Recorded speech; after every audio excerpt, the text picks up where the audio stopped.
Struggling in the 2v2 challenge? Stay tuned for my 5 best tips to complete it.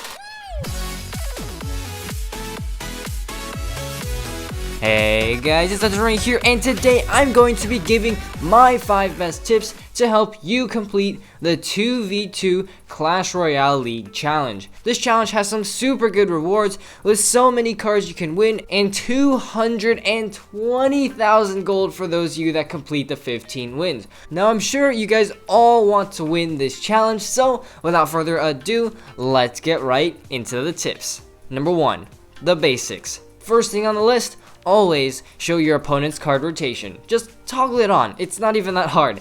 This can be really essential to see if your teammate has the necessary counters to a push. Also, be extra careful not to activate the King's Tower. Especially with the double turrets, an activated King Tower does more damage than a Musketeer. I know this sounds kind of dumb, but it's actually an issue for those of you who aren't that familiar with 2v2. Let's just give an example. In a 1v1, a fireball in this exact spot won't activate the king, while in 2v2, it will. So yeah, it's kind of trippy, so be really careful. Number 2, communication. Let's just get straight to the point. You have to be an effective communicator to play well in 2v2. Of course, the best way to do this is to play with your friends who are literally sitting right next to you, where you can talk to each other about what you're doing. However, not everyone is able to play face-to-face with someone else, so there are other ways to communicate with your teammate. The best way to communicate is to hover your cards. You all probably know this feature, but if you hover your card, your opponent will see it. So for example, you can hover your log over your towers to tell your teammate that you can kill their goblin barrel. Or hover a tank in the back to tell them that you're saving elixir to build a massive push. Number 3. It's okay to make bigger investments. In 2v2, you essentially have 20 elixir to play with. That means that you can invest an 8 elixir golem in the back without being punished as badly. Now on the other end of the spectrum, if you see your teammate about to play something heavy like a golem in the back, be prepared to defend the opposite lane, as your opponents are very likely to rush there. However, one thing I do not recommend is placing something heavy like double golems or double tanks in the back, because that literally leaves you dry on elixir, and oh boy can you be punished severely. Number 4, support each other's pushes. This is a mistake I see happen a lot.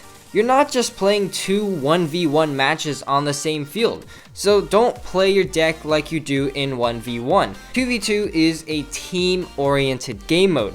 So, if your teammate starts a push, try and support it. If it's a big beatdown push, however, be very careful about giving too much spell value. If it's a smaller or faster push, support it with spells or other smaller troops. Again, watch for that spell value, because as I'm about to go over, spells are probably the best cards in 2v2.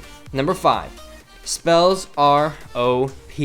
Like I just said, spells are hands down probably the best thing you can have in a 2v2 match. Now spells are good for 2 main reasons.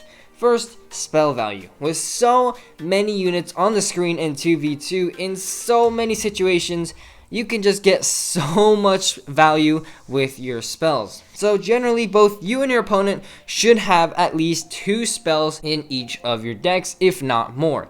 This also applies to splashing units as well, especially cards such as Executioner and Witch being able to survive cards such as Fireball, Poison, Zap, Log, whatever. Now the second reason is Tornado. This card is almost essential to any 2v2 combination. It not only pairs well with those splash units that I mentioned earlier, but it can also activate the King's Tower. And as you know, the activated King's Tower in 2v2 is absolutely busted. At 224 DPS, that is literally almost as much damage as a prince. That's right, a prince. So there we go, my 5 best tips to complete the CRL 2v2 challenge. Hopefully these tips will really help you guys, since re-entries are only 10 gems, so it's so much more affordable than other challenges. Again, if you can play with a friend, and best of luck to those of you who are about to give the challenge another go. But unfortunately guys, that is all we've got time for today. If you enjoyed, please leave a like down below, as well as a subscription to my channel. And as always, this is Legendaray, and I'm signing off. See you guys next time.